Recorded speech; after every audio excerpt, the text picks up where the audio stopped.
दरअसल भारत के कई राज्यों ने अपने अपने स्तर पर जबरन या गैर कानूनी तरीके से होने वाले धर्मांतरण को रोकने के लिए कानून बनाए हैं, लेकिन इन कानूनों की संवैधानिकता को चुनौती देते हुए कई याचिकाएं दायर की गई है। जिन कानूनों को मुख्य रूप से चुनौती दी गई है उनमें शामिल है उत्तराखंड धर्म स्वतंत्रता अधिनियम 2018, उत्तर प्रदेश विधि विरुद्ध धर्म परिवर्तन प्रतिषेध अधिनियम 2021, हिमाचल प्रदेश धर्म की स्वतंत्रता अधिनियम 2019 और मध्य प्रदेश धार्मिक स्वतंत्रता अधिनियम 2021।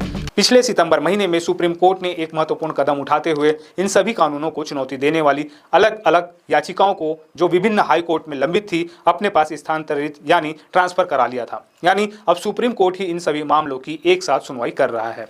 अब इसी मामले में अखिल भारतीय संत समिति ने हस्तक्षेप की मांग की है। अधिवक्ता अतुलेश कुमार के माध्यम से दायर अपनी याचिका में संत समिति ने अदालत से आग्रह किया है कि उन्हें इस केस में पक्षकार बनाया जाए, साथ ही उन्हें अपनी लिखित दलीलें प्रस्तुत करने की अनुमति भी दी जाए। आप सभी को जय मसीह की। दोस्तों, इस वीडियो में बात करने वाले सुप्रीम कोर्ट का बहुत बड़ा फैसला धर्मांतरण के लेकर के।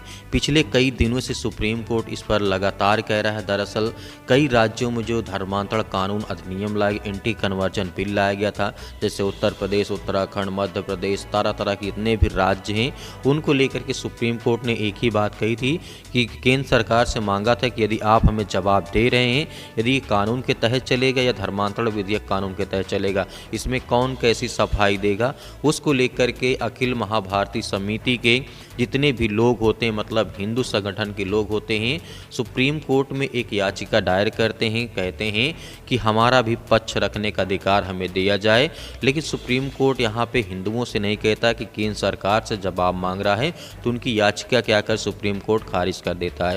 धर्मांतरण कानून को लेकर के देश के सबसे बड़ी अदालत सुप्रीम कोर्ट में अब एक बड़ी जंग छिड़ गई है, और इस जंग में कूद पड़ी है अखिल भारतीय संत समिति। मतलब जितने भी भारत के हिंदू संगठन के लोग हैं, जितने भी संत, जितने महात्मा हैं, उनका कहना है इस समिति के माध्यम से सुप्रीम कोर्ट में अपनी बात रखना चाहते हैं, अपना पक्ष रखना चाहते हैं।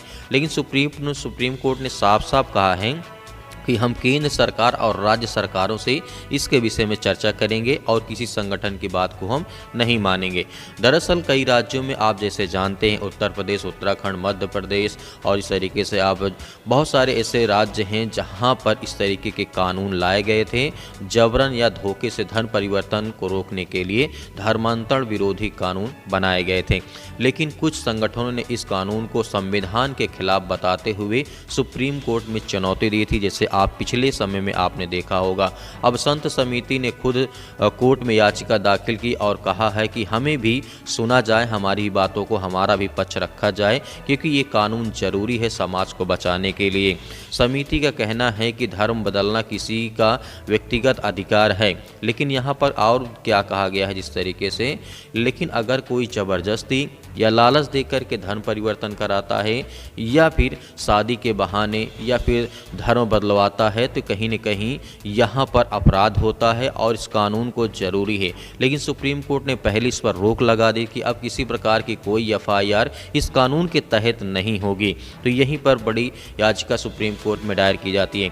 लेकिन सुप्रीम कोर्ट का साफ साफ कहना है कि अब केंद्र सरकार और जिस तरीके 7 राज्यों से जवाब मांगा है कि क्या इस कानून में वाकई जबरन धर्मांतर रोकने की ज़रूरत है या फिर ये व्यक्तिगत स्वतंत्रता में दखल है। अब देखना होगा कि संविधान की कसौटी पर ये कानून कितने खरे उतरते हैं और क्या सच में ये धर्म की रक्षा है या धर्म की राजनीति है। इस तरीके से आपको मैंने बताया कि सुप्रीम कोर्ट ने अपना रुख कड़ा किया है कि हमें राज्य और केंद्र सरकारों से हमने जवाब मांगा है, हमें जवाब दें। और इस तरीके से तरह तरह की समितियां आती हैं, तरह तरह के लोग आते हैं। इधर क्रिश्चियन की तरफ से बहुत सारी याचिकाएं दायर की गई थी, उसी की सुनवाई चलते हुए बहुत सारे ऐसे एफआईआर थे जो कि धर्म परिवर्तन के आरोप में लगाए गए थे। सुप्रीम कोर्ट ने सैकड़ों की संख्या में खारिज कर दिया था। उसी को देखते हुए कानून में जो बना था उसमें रोक लगा दी कि अब इस कानून के तहत कोई भी एफआईआर नहीं की जाएगी। इसी में हिंदू संगठन के लोगों ने क्या कि अपनी